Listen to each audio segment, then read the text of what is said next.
be undergoing any transformation, it will definitely be undergoing within these three areas, which is people, product, or processes. Right now, in my experience, I've been fortunate enough to actually work within each of these areas. But the most challenging, if I really have to pick within a transformation, has always been the people and the process. Process, because a lot of people are used to working in a certain pattern. They are used to working on a daily basis in a certain kind of mode, and breaking them out of that pattern becomes really challenging. So like we say, right, that experience is a very expensive teacher. Ideally, in a completely ideal world, it would be great to have experience and leadership right from the beginning of a startup. I would say day zero. But then I also understand that, like different startups are in different phases, and different phases require a very different kind of leadership. So when we really have to think about, let's say, so let's break it down into two, whether it's a tech startup or it is a non-tech startup. So in non-tech startup, probably you might not need.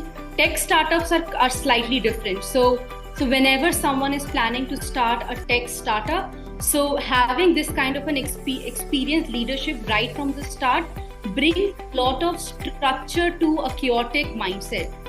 So if a startup is able to really afford it, I think having it at day zero itself, planning for it, or collaborating with some kind of a leadership will definitely play a very important role for a startup.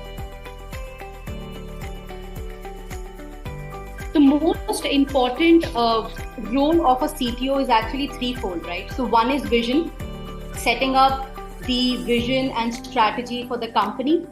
Second is execution, and third is you could say communication, right? Communicating across various verticals of the organization.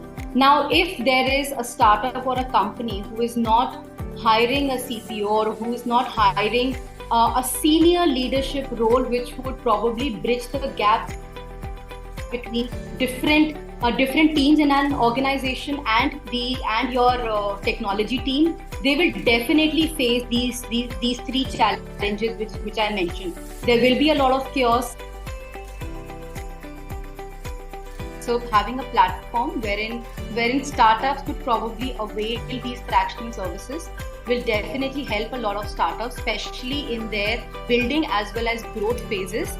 Because despite having limited budget, they could still leverage the experience of senior leaders towards developing a very product-led organization, and as well as maintaining this mindset from the start, and later on at their hyper growth or sustainable phases, they will not face a lot of resistance from on-ground people who might have matured over the course of 5 to 10 years. So I think this is definitely a positive step towards the right direction.